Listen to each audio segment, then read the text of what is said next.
Bienvenue tout le monde. Excusez-moi, on a eu un petit déménagement. J'ai pas pu faire dans le même endroit où je suis habituellement.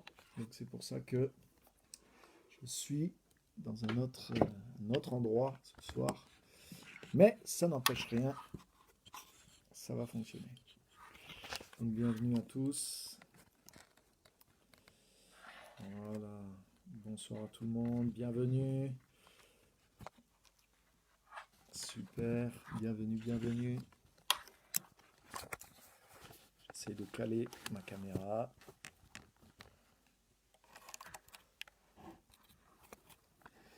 Voilà, bienvenue à tous. C'est une joie de se retrouver comme les jeudis, comme tous les jeudis pour la plupart d'entre vous. Voilà, super. Alléluia! Jeudi de l'Ascension. Amen. Amen, merci Seigneur. Ok, super.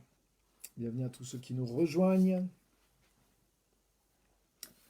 Bienvenue à tout le monde. Donc la dernière fois, on avait vu ensemble, on est toujours dans le thème comment vivre conduit par le Saint-Esprit. Et on avait vu comment, au moyen de l'Église aussi, au moyen de cet environnement que Dieu pourvoit, Dieu change notre culture. Et cette culture du royaume de Dieu va ensuite nous permettre de prendre de bonnes décisions. Et c'est le terreau dans lequel notre vie entière va pouvoir être conduite par le Seigneur. Et c'est tellement évident. Oh là là. Hop là, excusez-moi. Je suis pas aussi bien installé que d'habitude. Ouais, je disais ça, c'est tellement évident quand on comprend ces choses que on voit la faiblesse qu'il y a de vouloir juste des fois, on pense qu'être conduit par Dieu, c'est juste recevoir des directives ou c'est beaucoup plus profond que ça. Et ça dépend de beaucoup de choses qui doivent structurer notre vie, notre façon de penser, notre mentalité. Forcément, c'est tellement évident. C'est tellement évident. Par exemple, aujourd'hui, j'ai parlé avec quelqu'un et il me disait qu'il croyait, il avait été élevé dans le christianisme un peu de façon traditionnelle. Et il avait en lui cette croyance. On lui avait dit, Dieu, comment il m'a dit ça? Voilà, ouais, Dieu fait souffrir ceux qu'il aime. Dieu donne de la souffrance aux personnes qu'il aime. Donc, c'est un peu bizarre comme façon de penser. Et en fait, à cause de cette façon de penser, eh ben, il acceptait toutes les choses tellement difficiles même qui arrivaient dans sa vie. Parce qu'il pensait, bon, ben, c'est normal, c'est la souffrance, c'est Dieu qui le permet, etc., etc., etc. Donc, vous voyez, c'est un exemple pour montrer, qui me vient, pour montrer comment la mentalité qu'on a, la croyance qu'on a, les choses qui sont en nous, mais vont vraiment déterminer notre vie entière. Donc, la culture du royaume de Dieu, avoir la mentalité du royaume de Dieu, c'est des choses qui sont très, très, très importantes et qui nous structurent, qui nous restructurent et qui nous permettent d'avancer. Et c'est le plus important. C'est vraiment des choses importantes. C'est pour ça qu'on a besoin de plusieurs choses, de créer, ou plutôt d'adopter l'environnement que Dieu veut nous donner, parce que cet environnement nouveau va nous reconfigurer et nous aider à vivre et à pouvoir vivre réellement conduit par Dieu et selon la volonté de Dieu. On a besoin d'être avec les bonnes personnes, on a besoin d'être dans l'église du Seigneur, on a besoin d'être au contact de la parole de Dieu, on a besoin d'être au contact de vrais ministères qui ont véritablement la parole de Dieu, la connaissance de Dieu. On a besoin d'être vraiment dans l'église du Seigneur. On a besoin d'être avec le Saint-Esprit. On a besoin d'avoir du temps chaque jour. On a besoin avec Dieu. On a besoin d'avoir dans nos proches, dans nos relations, des chrétiens affermis, des chrétiens solides, qui marchent de la bonne façon aussi. On a besoin d'avoir des couples aussi, par exemple, qui sont solides dans le Seigneur. Par exemple, si tu vis une vie de couple, une vie de famille, mais c'est important pour toi de connaître des gens qui sont solides en Christ dans le mariage, pour pouvoir te conseiller. Si tu veux servir le Seigneur dans tel ou tel domaine, mais tu as besoin d'avoir des gens qui sont solides dans ce domaine pour pouvoir t'aimer, te conseiller. Si tu rentres dans tel ou tel don du Saint-Esprit, tu as besoin d'avoir dans ton entourage des gens qui sont solides, éprouvés en Jésus et qui ont déjà développé ces choses-là pour pouvoir t'aider, te conseiller. Sinon, tu vas fonctionner avec l'environnement que tu as. Et si ce n'est pas le bon environnement, cet environnement te modèle, qu'on le veuille ou pas. Et c'est ce qui est transmis, la culture, les croyances qui sont transmises par ton environnement vont ensuite influer sur la majorité de tes décisions. Donc c'est des choses tellement importantes. Donc on avait vu ça, en tout cas la semaine dernière, au niveau de l'Église. Hein, on a vu comment l'environnement que Dieu pourvoit, c'est l'Église. Donc, bien sûr, à l'intérieur de l'Église, il y a beaucoup de choses aussi. On pourrait détailler tout ça et on pourrait aller de l'avant. Amen. Maintenant, je voudrais vous montrer quelque chose. Et aujourd'hui, bonsoir à tous ceux qui nous ont rejoints. Et ce que je voudrais nous montrer, qui est tellement important aussi, c'est que une des structures clés au travers de laquelle Dieu nous conduit, c'est au travers de la foi. Dieu nous conduit au travers de la foi. Alléluia. Ça, c'est tellement, tellement, tellement fondamental aussi. Hein, parce que, par exemple, Dieu peut vous donner des directions. Par exemple, si Dieu te parle de façon extérieure à toi-même, Dieu te donne une direction. Mais si tu n'as pas la foi, comment tu vas pouvoir oser te lancer dans cette direction? Et c'est impossible d'être conduit par Dieu, en particulier dans la Nouvelle Alliance, où tout est basé sur le principe de la foi. Donc c'est important et fondamental pour être conduit par Dieu de cultiver la foi et de cultiver la vraie foi, la foi qui vient de Dieu. Et c'est sur ça que je voudrais partager quelques pensées avec vous aujourd'hui. La foi qui vient de Dieu et être conduit par Dieu au moyen de la foi. Amen. Donc on va lire un premier verset dans Hébreux chapitre 11. Venez avec moi dans Hébreux chapitre 11.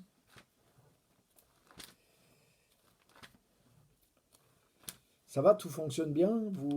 L'image, le son, tout est bon? Comme je ne suis pas dans mon endroit habituel, j'ai l'impression que tout va bien.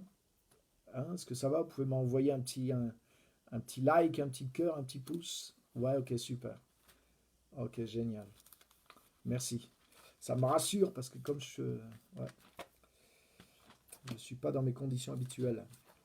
Ok, donc Hébreux chapitre 11, qui est un chapitre connu sur la foi. Et on va lire à partir du verset 8. Il est écrit: c'est par la foi qu'Abraham obéit à un appel en partant vers un lieu qu'il allait recevoir en héritage. Il partit sans savoir où il allait. Donc je le relis, c'est par la foi qu'Abraham obéit à un appel en partant vers un lieu qu'il allait recevoir en héritage. Il partit sans savoir où il allait. Waouh! Et honnêtement, la vie chrétienne, toute la vie chrétienne, c'est obéir à l'appel de Dieu. Quand on vient à l'évangile, mais on répond à l'appel de Dieu quelque part. L'appel de Dieu à la repentance, l'appel de Dieu à le connaître, l'appel à venir à Jésus-Christ et à découvrir la vérité. Et c'est par la foi qu'on va vers cet appel. Parce que c'est pas matériel, même s'il y a des choses qu'on va changer dans notre vie physique, dans notre vie matérielle, mais se sentir appelé par Dieu, c'est pas matériel, c'est pas aller faire un pèlerinage en Israël. Hein, voilà, quelqu'un va dire, ah oui, moi je veux faire ça, je sens ça dans mon cœur. Ok, ça c'est facile, c'est matériel, tu vas dire, voilà, je vais faire ça, mais ça correspond que à 2 semaines de ta vie. Et Dieu ne nous demande pas de faire des pèlerinages. Mais Dieu nous appelle à lui, Dieu nous appelle à le connaître. Donc il y a l'appel de Dieu, on sent que Dieu nous appelle à lui, à le connaître, mais ce n'est pas quelque chose de tangible, de matériel. Donc ça commence par la foi. Ça veut dire, par exemple, Jésus nous appelle à le suivre. Mais qu'est-ce que ça veut dire? Hein, Jésus t'appelle à le suivre, ok? Donc quand Jésus était sur terre, oui, le suivre, ok, c'est physique, je vois ce que ça veut dire, je vois ce que ça implique, mais dans notre vie aujourd'hui, c'est pas si facile à discerner. Oui, Jésus m'appelle à le suivre. Oui, ça prend du sens au fur et à mesure que tu le fais par la foi. Tu commences à suivre Christ, tu veux lui obéir, tu obéis à ses commandements, tu obéis à sa parole, tu vis le style de vie d'un chrétien, tu apprends à suivre les enseignements de Jésus, tu apprends à vivre en contact avec sa présence, avec le Saint-Esprit, avec sa personne. Donc tu vas marcher avec le Seigneur, tu vas engager un nouveau style de vie par la foi au fur et à mesure que tu comprends de mieux en mieux Jésus, tu comprends mieux sa personne, tu comprends mieux la relation avec lui, tu comprends de mieux en mieux sa parole et tu rentres dans une vie où effectivement, tu réponds à l'appel de Dieu. Tu suis Jésus. Mais tu as vu, ça se fait par la foi. Et puis ça va aller de plus en plus loin, en plus en plus loin. Parce qu'au fil du temps, mais tu continues de suivre Jésus, tu réponds à l'appel de Jésus, mais il y a des choses qui se précisent. Des fois, dans des périodes de ta vie, Jésus va t'appeler à, hein, par exemple, c'est écrit, à la sanctification. Jésus va t'appeler dans une intimité avec lui. Jésus va t'appeler à un service particulier. Donc, dans l'appel global que tu reçois de suivre Jésus, il y a d'autres appels qui vont apparaître aussi, hein, d'autres directions que Dieu te donne, et petit à petit, et dans lesquelles tu vas grandir spirituellement. C'est pas des choses pour un mois, des fois pour une semaine, des fois c'est des choses sur du long terme, ou même des fois pour toute la vie. Et ce sont des choses dans lesquelles tu avances, et dans lesquelles toi et moi, nous marchons par la foi. Alléluia. Alléluia. Donc c'est vraiment important. Nous vivre conduit par Dieu, mais il y a une grande partie qui se fait par la foi. Et nous devons absolument grandir dans la foi, développer la foi, avoir une mentalité de foi, etc., etc. Ça, la foi, c'est toute une structure qui se développe en nous, qui grandit en nous, que Dieu nous apprend pour que nous puissions fonctionner avec lui, pour que nous puissions marcher avec lui. Nous ne pouvons pas marcher avec Dieu simplement par des manifestations physiques, parce que Dieu est esprit. Dieu n'est pas dans le monde physique. Dieu n'est pas, du moins, il est présent dans le monde physique aussi, mais Dieu n'est pas physique dans le monde physique. Hein, quand Jésus était là physiquement, oui, on aurait pu interagir avec lui d'une manière physique. C'est ce que les disciples ont fait. Mais ils marchaient par la vue. Ils ne marchaient pas vraiment par la foi tant que Jésus était avec eux. C'est surtout quand Jésus est parti et qu'il a fallu continuer avec le Saint-Esprit qu'ils sont rentrés pleinement dans le domaine de la foi et qu'ils ont appris à marcher avec le Seigneur par la foi et à croire dans sa parole et à continuer à faire les choses qu'ils avaient débuté de faire avec lui tant qu'il était présent physiquement. Ils marchaient par la vue, leur assurance, la foi, entre guillemets, que les disciples avaient, elle reposait essentiellement sur la vue, parce qu'ils avaient une démonstration. Mais c'est pour ça aussi qu'ils ont connu un choc. C'est pour ça qu'ils ont été ébranlés lorsque Jésus a été crucifié, qu'il a disparu pendant 3 jours, parce que leur foi était trop basée quelque part. En tout cas, jusqu'à ce moment, c'était comme ça. Elle était basée sur ce qu'ils voyaient. Elle était basée sur que l'expérience dans le monde physique. Et elle n'était pas basée sur la relation avec l'invisible et uniquement la relation avec la parole. D'ailleurs, ça s'est vu parce que Jésus leur avait dit pourtant par la parole, hein, il va m'arriver toutes ces choses, mais 3 jours après, je ressusciterai et je vous précéderai en Galilée. Mais ils avaient oublié les paroles parce qu'ils avaient foi que dans ce qu'ils voyaient. Et quand ils ont vu que Jésus est mort, ils ont oublié ces paroles. Ce qu'ils ont vu était plus fort que ce qu'ils avaient entendu, parce que leur foi était surtout basée sur ce qu'ils avaient vu. Or, depuis l'ascension, justement, on est aujourd'hui le jeudi de l'ascension, depuis l'ascension, tous les disciples de Jésus dans le monde entier n'ont plus que la foi pour fonctionner. Même si Jésus apparaît, même s'il peut y avoir des manifestations, et il y a des manifestations, bien sûr, du Saint-Esprit dans nos vies, au travers de nos vies, elles sont quand même ponctuelles, et c'est pas tous les jours que Jésus nous apparaît, c'est pas tous les jours que Jésus nous parle, en tout cas, c'est pas de cette manière-là que Dieu nous conduit. Dieu nous conduit majoritairement par la foi, par l'Esprit de Dieu qui est en nous, la relation avec lui, la parole de Dieu, etc. C'est pour ça qu'il y a beaucoup de choses dont il faut se structurer pour vivre une vie conduite par le Seigneur. Alléluia. Donc je voudrais nous libérer. Je crois dans la prophétie, je crois dans les dons du Saint-Esprit. Là, cette semaine encore, waouh, j'ai des témoignages vraiment, vraiment extraordinaires.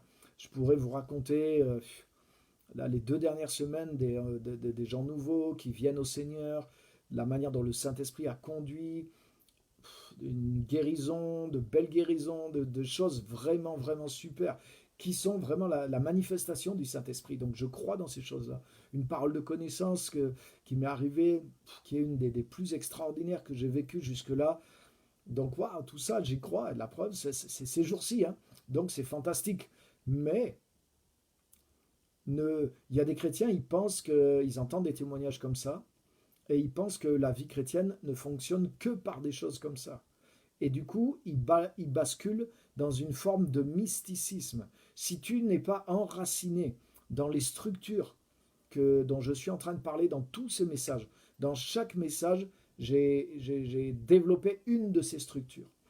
Et si on n'est pas enraciné, si on n'est pas formé dans une de ces structures, on ne peut pas vivre une vie, déjà, on ne peut pas vivre une vie conduite vraiment par le Seigneur et par le Saint-Esprit.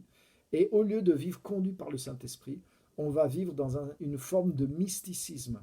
C'est-à-dire qu'on va croire que aux signes, ah ça c'est un signe, ça c'est ceci, ça c'est cela, il m'est arrivé ci, et on va essayer d'être conduit comme ça par le Seigneur parce qu'on n'est pas structuré. Et ça, c'est pas la volonté de Dieu. Oui, Dieu veut nous conduire par le Saint-Esprit. Et le Saint-Esprit peut nous parler d'une voix surnaturelle, par les dons de l'Esprit, comme je viens de dire. Je crois, j'expérimente ces choses-là, bien sûr, et c'est la vie chrétienne normale. Mais, comme je l'ai dit au début de ces messages, c'est peut-être 10%, ça représente peut-être 10 ou 20% de la manière dont Dieu nous conduit. Donc, reprenez les autres messages que j'ai donnés. On est le 10e aujourd'hui, je pense. Et je pourrais en rajouter d'autres, hein, parce qu'il y a beaucoup de choses qui nous structurent pour pouvoir vivre une vie conduite par le Saint-Esprit. D'autres choses que simplement les dons de l'Esprit. Les dons de l'Esprit, c'est passionnant aussi. Et on fera peut-être sûrement une émission aussi là-dessus. Mais en tout cas, je veux d'abord montrer toutes ces choses qui sont des structures tellement fondamentales et qui sont la vie de l'Esprit, qui sont des choses profondes, qui viennent du cœur de Dieu, qui viennent du Saint-Esprit. Mais si on n'a pas ces choses-là, c'est impossible de vivre une vie vraiment conduite par le Saint-Esprit, même s'il y a les dons de l'Esprit en abondance dans notre vie. Croyez-moi. Et la foi est une de ces choses structurantes.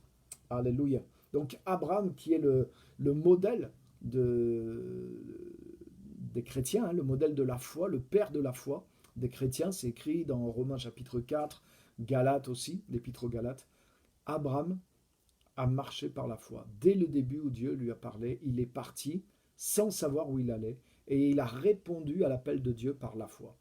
Et si vous lisez et que vous étudiez la vie d'Abraham, vous allez voir comment, et c'est pour ça que la Bible le met comme le père et le modèle de la foi, parce que c'est vraiment la structure, on pourrait dire, dominante de sa vie.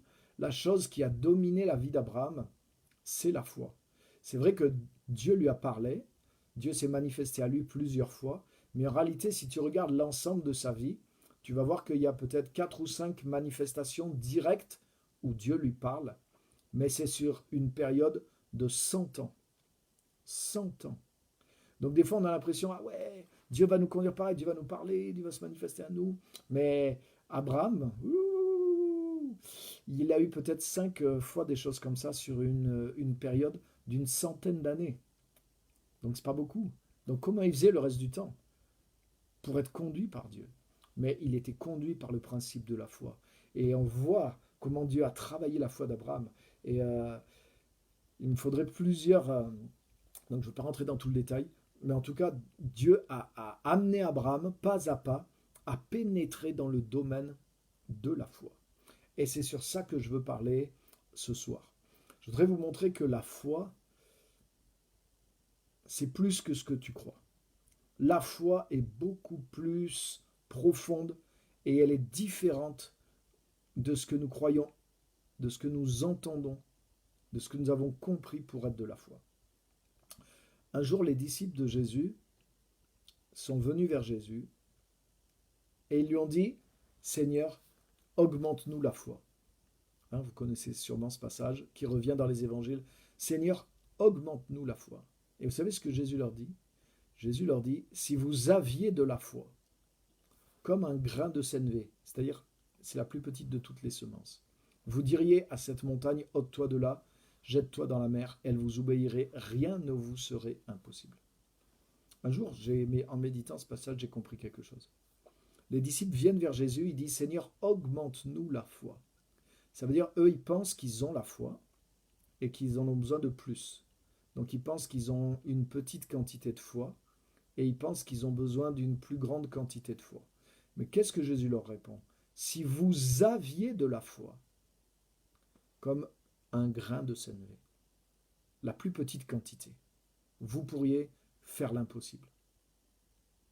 Waouh! Donc, regarde, les disciples pensent qu'ils ont une quantité de foi, mais qu'elle est trop petite. Seigneur, augmente-nous la foi. Jésus leur dit non.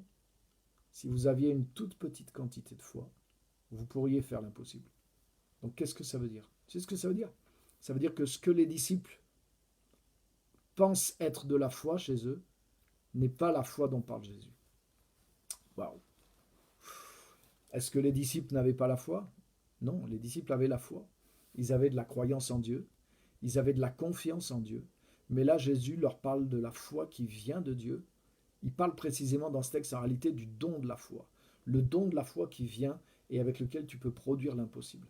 Mais ce que je veux vous montrer, c'est que la foi, c'est beaucoup plus que ce qu'on pense.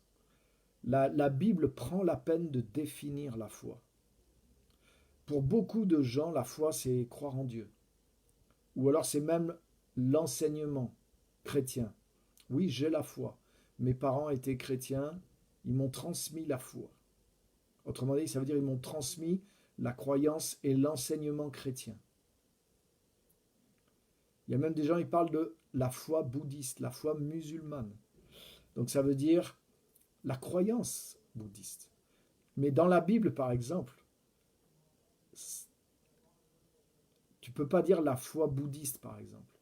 Parce que dans la Bible, la foi, c'est l'évidence des choses invisibles, la démonstration de celles qu'on ne voit pas. Qu'est-ce que ça veut dire? Ça veut dire que la foi biblique, c'est un sixième sens qui te permet de voir et de posséder ce qui est réel et qui est invisible dans le royaume de Dieu. Autrement dit, tu ne peux pas avoir la foi de Dieu dans quelque chose qui n'existe pas. Oh. Là, c'est profond ce que je vous dis. C'est compliqué ou quoi? J'espère que vous n'êtes pas perdus. C'est exactement comme un sens. Par exemple, mes yeux me permettent de voir la réalité de ce qui existe. Là, voilà, j'ai mes clés là, sous mes yeux. Mes yeux voient les clés. Et parce que mes yeux voient les clés, je sais que ces clés sont réelles, existent et qu'elles sont à ma portée. Et hop, je les ai dans ma main. Vous voyez? Donc je ne peux pas voir, je ne peux pas avoir, bon, sauf exception, il y a des illusions d'optique, etc. On est d'accord. Mais mis à part ces quelques exceptions dont on se rend compte, la majorité des choses, et ça sert à ça quand même de voir, c'est que tout ce que je vois est vraiment réel. Et je peux, comme ça, vivre dans le monde physique grâce à la vue qui me permet de voir et d'appréhender, de saisir les choses. Donc la foi, la vue, on pourrait dire la vue, c'est l'évidence des choses visibles. La démonstration, c'est ce qui me permet, la vue m'offre la démonstration des choses visibles qui existent dans le monde physique. Mais la définition biblique de la foi, elle est là, toujours dans Hébreux 11, verset 1. On va le lire. Or, la foi, dans ma traduction, ça dit, c'est la réalité de ce qu'on espère, l'attestation des choses qu'on ne voit pas. L'attestation des choses qu'on ne voit pas. Vous voyez, la vue me donne l'attestation des choses visibles. Ah, je sais que mes lunettes existent, je sais que mes clés existent, parce qu'avec ma vue, je vois la réalité des choses physiques. Ben, la foi te permet d'être en contact avec la réalité des choses invisibles. Donc c'est différent de la croyance. Il y a des gens, ils croient dans des choses qui n'existent pas. La foi, c'est pas la même chose. La foi te donne la perception, te donne l'assurance, te donne d'être sûr des choses qui existent vraiment dans le monde invisible. Alléluia. C'est tellement important de comprendre ça. Donc la foi, c'est plus que de la croyance. Tu peux avoir une croyance dans des choses fausses, mais tu ne peux pas avoir la foi qui vient de Dieu, attention. La foi qui vient vraiment de Dieu, elle concerne des réalités invisibles, mais c'est toutes des réalités. Tout ce que la foi que Dieu te donne touche sont des choses réelles. Alléluia. C'est pourquoi quand tu crois au pardon, par exemple en Jésus, mais tu saisis le pardon. Quand tu crois dans la nouvelle naissance, quand tu crois dans le Saint-Esprit, mais tu reçois ces choses. C'est pas juste quelque chose que tu crois et j'espère que ça existe. Non, le Saint-Esprit, je sais qu'il existe. Hein. Je sais que depuis les jours de ma nouvelle naissance, je sais que le Saint-Esprit existe. Pourquoi? Parce que je le vis par la foi. Je l'ai reçu en croyant en Dieu, en m'approchant de Dieu. Par la foi que Dieu m'a donnée, j'ai pu voir, j'ai pu toucher, j'ai pu m'emparer du Saint-Esprit. Alléluia. Donc il y a des choses, j'ai la foi dans certaines choses que j'ai jamais vues, dont je me suis jamais emparé. Par exemple, le royaume de Dieu dans le ciel, je ne l'ai jamais vu avec mes yeux, mais je le vois facilement par la foi. Et je sais que j'y suis, je sais que je suis en contact avec Dieu, je sais que je suis sur la montagne de Sion. Je sais que ces choses sont réelles, parce que ma foi les perçoit, ma foi les saisit. Alléluia. Ma foi s'en empare. La foi, c'est la démonstration des choses, des réalités qui sont invisibles. Autrement dit, les réalités que je ne peux pas voir par mes sens, parce que mes sens sont faits pour mon corps, pour appréhender le monde physique. De la même façon, la foi qui vient de Dieu est faite pour ton esprit, pour appréhender le royaume de Dieu. Alléluia. Donc la foi ne te trompe pas. Même par exemple si j'avais perdu la vue, avec le toucher qui est à notre sens, avec le toucher, vous voyez ces clés que je voyais tout à l'heure, ou si je suis dans le noir, ou si je perds la vue, par le toucher, je sais que ces clés existent vraiment et je suis en contact avec elles. Non pas par la vue cette fois, mais par le toucher. Tu vois, c'est à notre sens. Par le toucher et par la vue, je peux rentrer en contact avec ces clés. Je connais la réalité de ces clés au travers du toucher. Alléluia. De la même façon, au travers de la foi, j'entre en contact avec certaines réalités invisibles et je les perçois. Et certaines, je les saisis et je les reçois, je les amène jusque dans ma vie.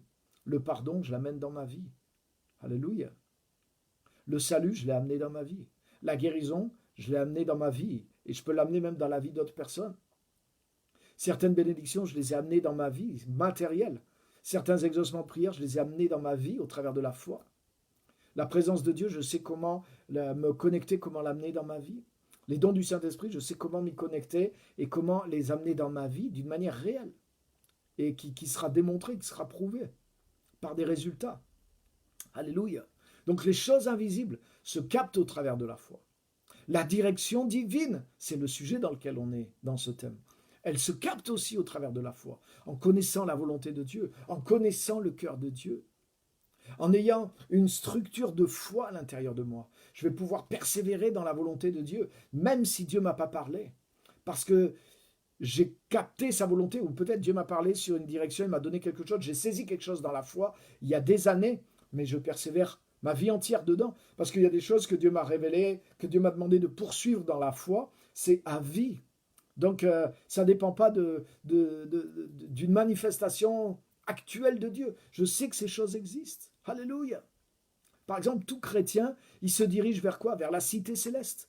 Tout chrétien, il dirige, même si on poursuit tout des promesses de Dieu durant notre vie, mais il y a une promesse qui est au-dessus de toutes ces promesses, c'est qu'on veut aller dans la cité céleste, on va aller vers la nouvelle Jérusalem. Alléluia. Une fois qu'on va quitter ce monde, on va aller dans la cité céleste pour l'éternité. Ça, c'est la plus grande de toutes les promesses qui est là. Et on poursuit cette promesse dans notre vie. Même si on n'a pas besoin que Dieu nous parle tous les 2 ans pour nous relancer dans cette promesse. On l'a saisie par la foi, on sait que c'est vrai. Et c'est quelque chose vers lequel on se dirige. C'est quelque chose vers lequel on va au travers de la foi. Vous voyez comment la foi peut structurer notre manière de penser, peut nous donner une autre mentalité et qui nous donne une direction. Vous voyez, quand je vous parle de ça, l'espérance de la cité céleste, par exemple, mais plus ça grandit en toi, cette force, cette foi, cette certitude, mais ça te donne une grande force dans la vie. C'est comme ça que beaucoup de martyrs sont morts avec joie. Certains ont perdu leur bien avec joie, dit la parole de Dieu. Pourquoi? Parce que les choses invisibles sont devenues plus réelles pour eux que les choses visibles. Comment? Au travers de leur foi. Au travers de la foi de Dieu qui a grandi en eux et qui s'est développée en eux. Et justement, Abraham, c'est ça. La Bible dit qu'il avait en vue la cité céleste. Et par exemple, vous savez, une des choses par lesquelles Dieu l'a fait grandir dans la foi. Regarde, au début, Dieu l'appelle pour aller dans un endroit sans savoir où il va. C'est difficile d'aller. Et c'est pourquoi Dieu a fait ça. Tu sais pourquoi Dieu a fait ça? Pour développer sa foi. Si Dieu te dit, fais ça, si tu as trop de direction de Dieu, là les amis, là je vous emmène plus loin. Si tu as trop de direction de Dieu, tu n'as plus besoin de la foi.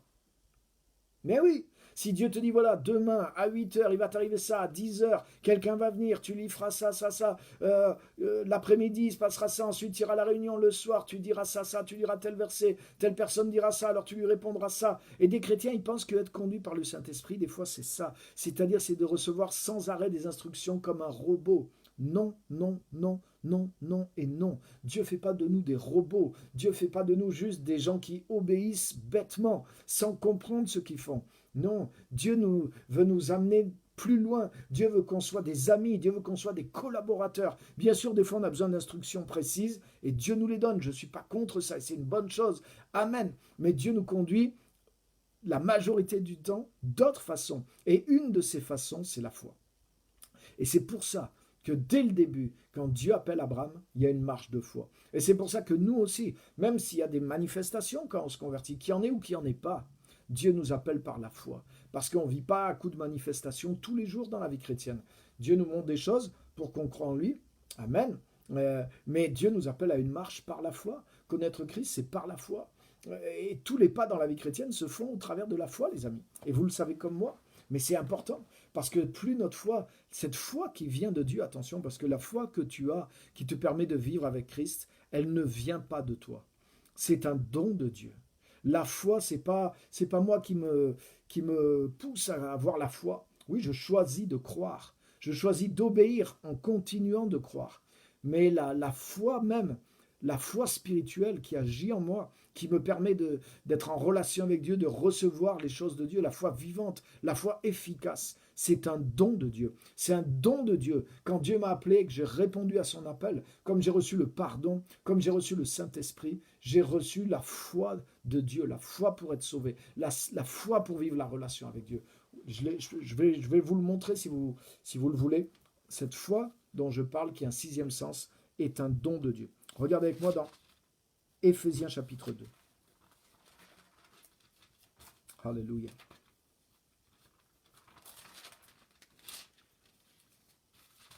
Il y a beaucoup de choses dans ce que je vous dis. Je vous encourage même à noter quelques points. Parce que c'est des choses...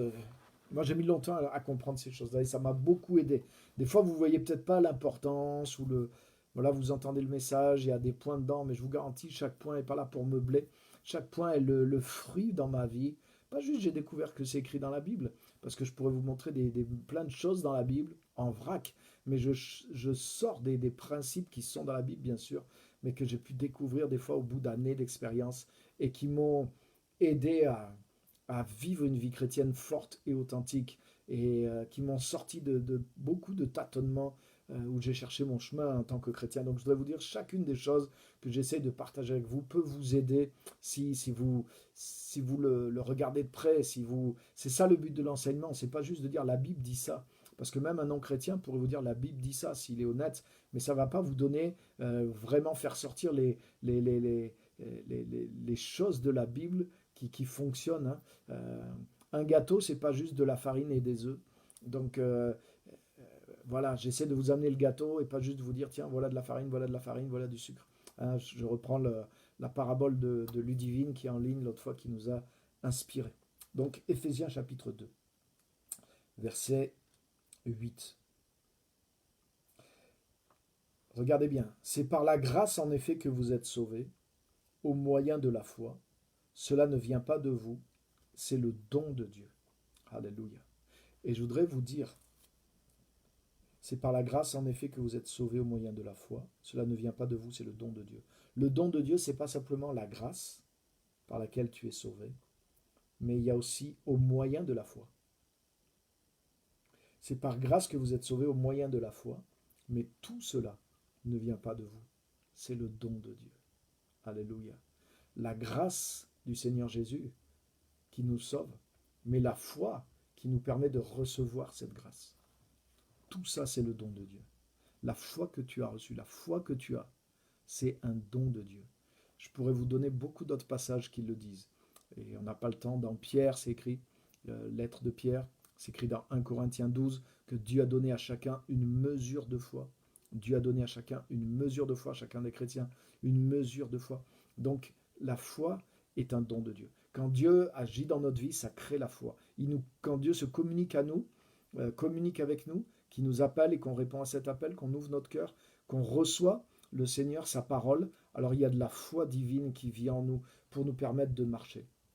Mais Dieu veut consolider cette foi, parce que ce principe de la foi, il est tellement important. C'est tellement le principe avec lequel Dieu va nous conduire. C'est tellement le principe avec lequel on va apprendre. C'est tellement le principe avec lequel on va saisir. C'est tellement le principe avec lequel on va tenir. C'est tellement le principe avec lequel on va obtenir. C'est tellement le principe avec lequel on va grandir. Tout dépend de la foi. Il y a énormément de choses dans la vie chrétienne qui dépendent de la foi. Donc, je te garantis que Dieu a un soin particulier pour que la foi grandisse à l'intérieur de notre vie. Mais cette foi est un don de Dieu. Bien sûr, on va le voir, il y a des choses que nous devons faire de notre côté. Mais Dieu travaille notre vie pour installer la foi, pour installer une mentalité de foi. Et c'est pour ça que des fois la vie chrétienne est difficile. C'est pour ça que des fois Dieu, on dirait qu'il se cache. Dieu te répond pas toujours comme tu veux. Il t'en donne, il est suffisamment manifesté pour que ta foi tienne. Mais des fois, mais en réalité, tu sais quoi? Il est suffisamment caché pour que ta foi se développe. Et c'est exactement ça. Et dans la vie d'Abraham, ça commence comme ça. Et c'est intentionnel. C'est pas que Dieu joue au chat et à la souris avec lui. Dieu lui dit, va dans le pays que je te montrerai. Hein, comme on l'a vu, il est parti sans savoir où il allait. Mais comme c'est Dieu qui lui a parlé, il avait suffisamment la foi pour y aller. Mais rationnellement, d'une manière humaine, c'était compliqué parce qu'il ne savait pas où il devait aller. Et tu vois, cette espèce de combat, cette espèce de lutte, on l'a tout le temps dans la vie chrétienne. Et bien, c'est une bonne chose. Parce que si tu acceptes ce challenge et si tu grandis là-dedans, tu vas voir que ta foi va grandir. La foi que Dieu t'a donnée comme une semence va commencer à grandir. Et en fonctionnant avec la foi, tu vas apprendre à marcher avec Dieu. Tu vas développer une mentalité de foi. Tu vas grandir dans la connaissance de Dieu, dans la parole de Dieu, et tu vas grandir dans la pénétration du monde invisible. C'est-à-dire que les choses invisibles vont devenir de plus en plus réelles pour toi. Et après, tu vas remercier le Seigneur. Tu vas dire, mais merci Seigneur. Heureusement que tu ne m'as pas tout mâché. Heureusement que tu ne m'as pas tout donné. Heureusement que tu ne me parles pas sans arrêt comme je voudrais, que tu ne m'exauces pas comme... Heureusement que tu as permis que ma foi se développe. Heureusement que tu m'as donné... tout un contexte pour que je développe la foi, que j'apprenne la foi. Parce que quand c'est la foi de Dieu qui se développe à l'intérieur de toi, comme Jésus l'a dit, rien ne t'est impossible. Et ta perception, la foi est une perception des réalités invisibles, ce qui fait qu'à la fin, mais tu comprends le monde invisible, tu saisis le monde invisible, tu as de plus en plus de la main dans le monde invisible, de plus en plus la compréhension, de plus en plus ta vie est consciente et elle participe du monde invisible et de plus en plus tu marches réellement avec Dieu sans que Dieu ait besoin de se manifester dans ta vie physique. En fait, la foi, elle te permet à toi de te manifester dans le royaume de Dieu, dans le monde invisible. Alléluia. Beaucoup de chrétiens, et c'est vrai que la foi permet à Dieu de se manifester dans le monde physique, c'est vrai. La foi nous permet de voir les manifestations de l'esprit dans le monde physique, c'est vrai, mais la foi nous permet à nous de nous manifester, d'être présent, d'être actif, de pouvoir voir, saisir, comprendre, posséder, vivre dans la réalité des choses invisibles tous les jours de notre vie. Alléluia! Et ça, c'est tellement puissant. Et vous voyez, c'est ce qui s'est développé dans la vie d'Abraham. Abraham, avec le temps, les promesses ne s'accomplissaient pas. Pourtant, c'est le père de la foi. Les promesses ne s'accomplissaient pas parce que c'était pas parce qu'Abraham n'avait pas la foi. Abraham était le père de la foi. C'est lui qui avait la foi. Mais tu regardes, la promesse que Dieu lui avait donnée d'avoir un fils, elle ne s'accomplit pas. Et on voit dans Genèse 15, Abraham se plaint au bout d'années, mais Seigneur, tu ne m'as pas donné de fils. Pourtant, Dieu lui a promis un fils. Pourquoi Dieu tarde? Pourquoi Dieu permet que le chemin soit long? Parce que Dieu veut que sa foi se développe, que sa foi se développe. Dieu lui promet une terre, mais on le lira dans l'Épître aux Hébreux, c'est dit que Abraham et même ses descendants, ils ont vécu dans la terre que Dieu leur avait promise, mais ils possédaient rien du tout. C'est-à-dire ils ne possédaient que dans le domaine de la foi. C'est-à-dire ils avaient, à part la tombe dans laquelle Abraham a enterré sa femme, le lopin de terre qui a servi de tombe à Abraham, la caverne de Macpéla, à part ce petit endroit qu'il a été obligé d'acheter pour enterrer ses morts, mais le reste de Canaan, il savait que c'était à lui, que Dieu lui avait donné en possession, mais de son vivant, il ne l'avait pas vraiment, il n'avait pas la possession de la terre. Son fils non plus, Jacob non plus. C'est beaucoup longtemps, de générations plus tard, qui sont vraiment rentrés réellement, cette fois, officiellement en possession de la terre. Mais dans la foi, il l'a possédée réellement. Mais pourquoi Dieu a fait ça? Pourquoi Dieu a joué ce jeu? Tu veux savoir pourquoi? Regarde avec moi dans Hébreux chapitre 11. Hébreux chapitre 11. Alléluia, je suis obligé de m'arrêter là parce que le temps est déjà passé. Mais il y a tellement et tellement de choses à dire. Hébreux chapitre 11.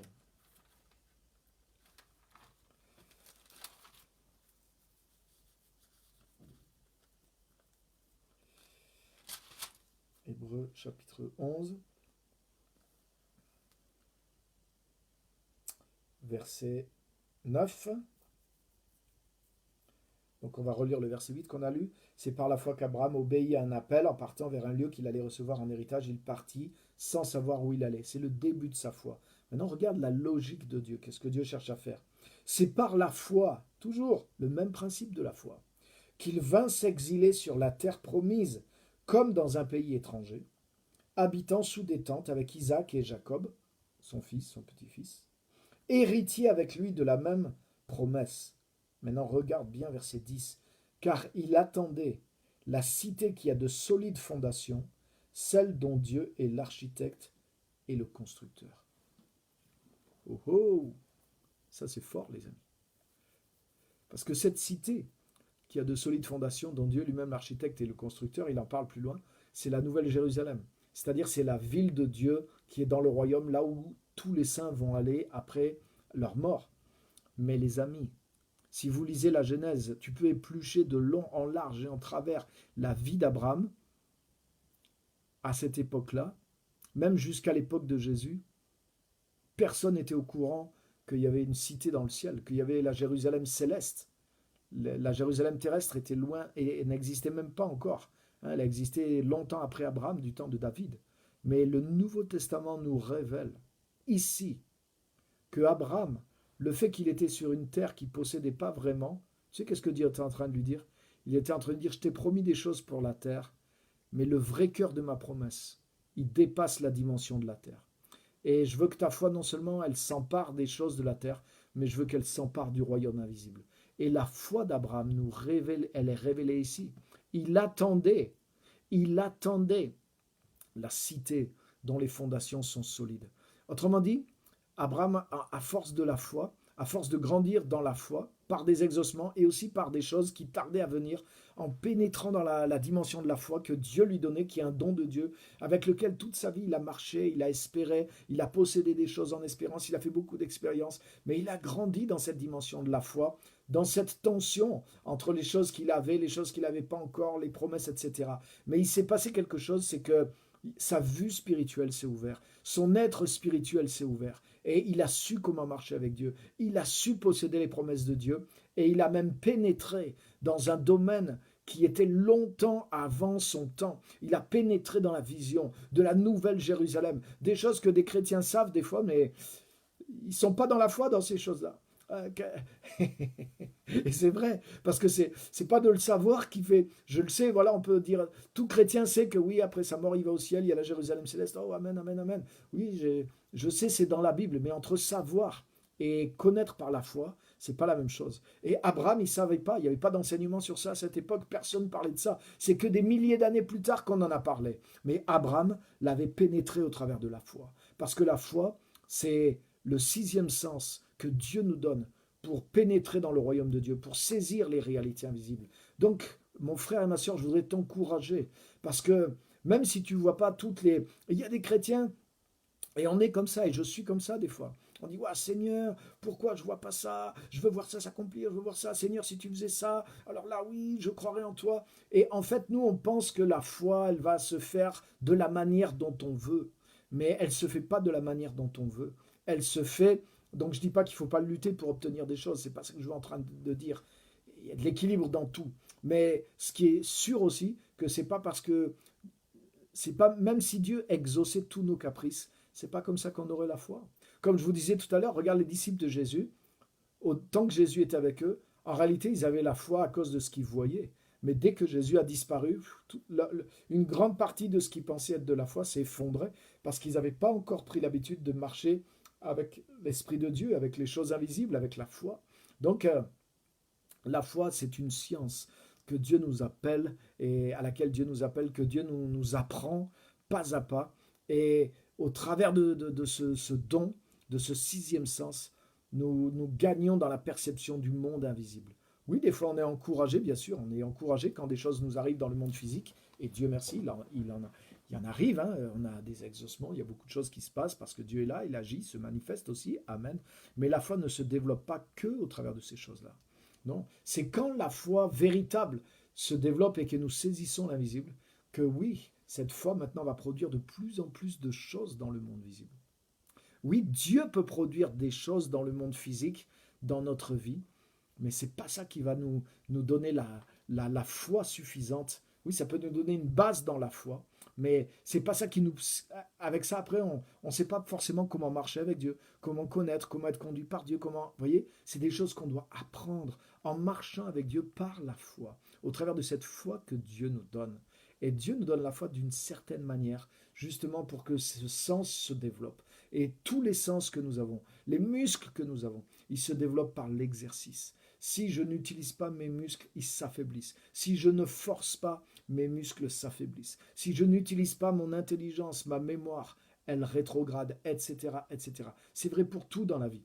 Et la foi, c'est la même chose. La foi est un don de Dieu. Et ce don doit être exercé, doit être utilisé, doit être défié, doit persévérer pour que ces choses grandissent, pour que ça s'étire, pour que ça puisse croître. Ça ne croît pas, ça ne grandit pas qu'à coup de miracles et d'exaucement, contrairement à ce qu'on pense et que des fois on exige. Des fois on fait la grève de la foi parce qu'on a l'impression que Dieu n'agit pas comme on voudrait qu'il le fasse. Et on a tort de faire ça. Parce que c'est des fois dans des moments où on ne voit pas de choses que notre foi grandit. La foi d'Abraham est devenue extrêmement grande au travers des grandes périodes dans lesquelles il ne se passait rien, dans lesquelles Dieu ne lui parlait pas, dans lesquelles il fallait juste qu'il persévère dans les promesses, mais il apprenait à marcher avec Dieu, et son esprit a connu la foi, et son esprit a pénétré dans la foi.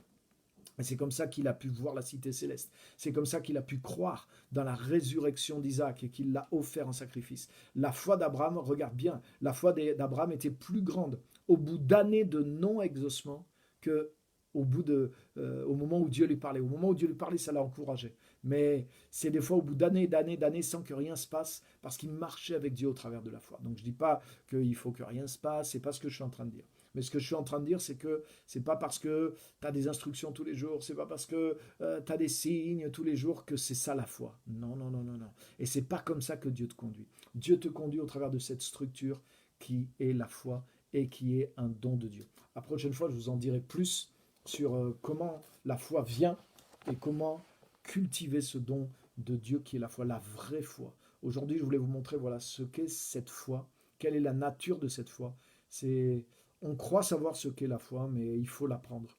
Je vous garantis que la foi nous dépasse. Ce que la Bible appelle la foi nous dépasse. Et c'est quelque chose que Dieu nous apprend. La foi, c'est quelque chose que Dieu nous donne, c'est quelque chose que Dieu nous apprend. Et c'est en marchant avec Dieu qu'on apprend ce qu'est la foi et qu'on découvre l'utilité, la puissance de la foi. Et pour être conduit par Dieu et par le Saint-Esprit, il faut avoir cette structure, cette mentalité de foi à l'intérieur de nous. Sinon, Dieu ne nous conduit pas par le mysticisme. Dieu ne nous conduit pas que par des instructions. Non, Dieu nous conduit au travers de la foi. C'est démontré au travers du modèle que Dieu nous a donné qui est Abraham. Alléluia. Voilà ce que je voulais partager avec vous ce soir. Amen. Que Dieu vraiment vous inspire, vous bénisse au travers de ce message. Je vais regarder si vous avez des questions, si vous avez des commentaires. Allez-y et on va partager ensemble ou quelque chose à partager.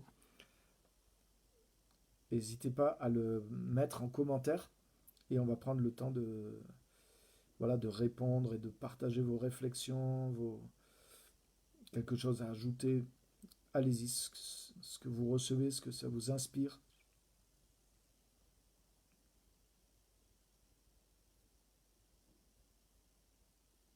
Alléluia. Ok, super. Merci Pierre pour ce message. Amen. Amen, super.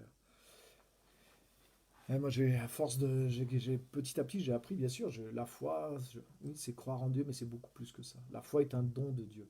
Donc il y a une part de mystère.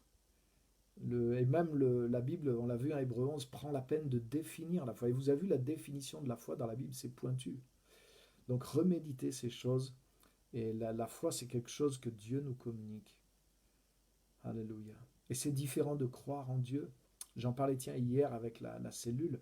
Par exemple, il y a ce verset dans Jacques où Jacques dit, tu crois qu'il y a un seul Dieu. Les démons aussi. Et ils tremblent. Alléluia. Donc les démons croient. Les démons même savent. Plus. C'est pas. Ils ont une certitude. Les démons connaissent que Dieu existe, que Jésus est Seigneur. Les démons le savent profondément, donc ils croient. Mais les démons n'ont pas la foi dont parle Jésus. Jésus dit, si vous aviez de la foi, comme un grain de sénévé, vous pourriez accomplir l'impossible. Tu crois que les démons, ils ont cette foi de Dieu pour déplacer les montagnes? Non. Donc on voit bien que la foi, c'est pas simplement croire. Est-ce que vous comprenez? Les démons, ils savent que Dieu existe. Avoir la foi, c'est juste croire, avoir la certitude de l'existence de Dieu. Mais les démons, ils l'ont, cette certitude. Ils n'en doutent jamais. Ils savent que c'est vrai. Eux, ils le voient. Ils sont dans le monde invisible aussi. Pour eux, c'est une évidence. Ils savent que Jésus est Seigneur. Ils le savent. Ils en ont peur. Ils tremblent. Mais ils n'ont pas de foi. Ils n'ont pas la foi qui vient de Dieu. Ils ne peuvent pas déplacer les montagnes. Ils peuvent pas. Sinon, ils auraient le pouvoir de Dieu. T'imagines? Donc ça voudrait dire que le fait qu'ils sont avantagés pour croire parce qu'ils sont dans le monde invisible, ça leur donne les dons spirituels. Oui, si avoir la foi, c'est croire, ça voudrait dire ça. Est-ce que vous suivez? Donc non, avoir la foi, c'est lié à la relation avec Dieu. C'est pour ça que c'est plus subtil que ce qu'on pense. Et c'est tellement important. Et même si on ne comprend pas ce que c'est, je voudrais te dire que le Saint-Esprit en a mis à l'intérieur de toi si tu es enfant de Dieu, et que Dieu conduit ta vie d'une manière. Dieu veut t'apprendre la foi. Dieu veut que tu grandisses dans la foi. Dieu veut forger en toi une mentalité de foi. Et c'est pour ça que tu es toujours défié. C'est pour ça qu'il faut lutter contre des pensées. Il faut lutter contre des émotions. Parce qu'il y a des choses qui viennent naturellement dans notre vie, mais qui s'opposent à la foi, qui s'opposent à l'esprit de foi. Et c'est pour ça que Paul parle du combat de la foi, pour installer cette foi que Dieu veut installer à l'intérieur de nous, qui va permettre à Dieu de nous conduire, qui va nous permettre de vraiment interagir avec le royaume de Dieu. Mais c'est un travail de tous les jours. Et c'est un apprentissage. Et c'est pour ça que tout ce qu'on partage dans ces jeudis-là, toute cette session, elle est fondamentale, les amis. Et beaucoup de chrétiens, de jeunes chrétiens, se trompent sur beaucoup de choses. Comment être conduit par Dieu? Ouais, Dieu m'a dit ceci, Dieu m'a dit cela. Ouais, amen, c'est vrai, Dieu nous parle, Dieu nous dit, c'est vrai aussi, bien sûr. Mais il y a beaucoup de choses qui sont plus profondes, qui sont structurelles. Dieu nous transforme aussi. Être un homme de foi, être une femme de foi. Il est dit de Barnabas, par exemple, c'était un homme de bien, qui était rempli du Saint-Esprit et de foi. T'as vu? C'est associé. Rempli du Saint-Esprit et de foi. Donc on voit là que la nature de la foi n'était pas remplie juste d'une croyance. Il était rempli du Saint-Esprit et de foi. On voit là que c'est un flux spirituel, un don spirituel, c'est quelque chose qui vient au travers d'une relation avec Dieu, au travers du Saint-Esprit, et qui devient une mentalité qui fait partie de nous. C'est un homme de bien rempli du Saint-Esprit et de foi, c'est un homme de foi, c'est devenu sa mentalité, c'est devenu sa manière d'être, comme Abraham. Donc vous voyez, c'est ça que Dieu est en train de faire à l'intérieur de nous. Alléluia.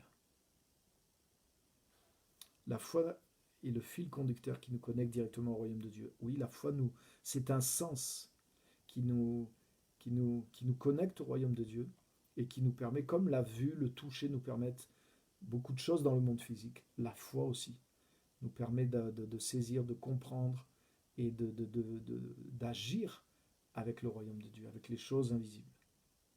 Très, très, très important. Alléluia. Amen. Donc j'essaie de voir les commentaires. Je ne vois pas plus de commentaires.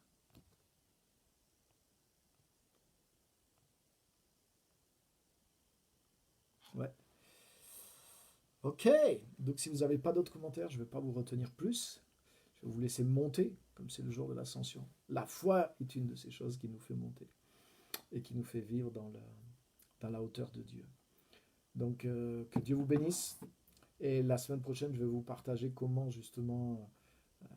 voilà, on a vu ce que c'est la foi, on a vu comment Dieu va travailler en nous comme il l'a fait avec Abraham pour que cette foi se construise en nous.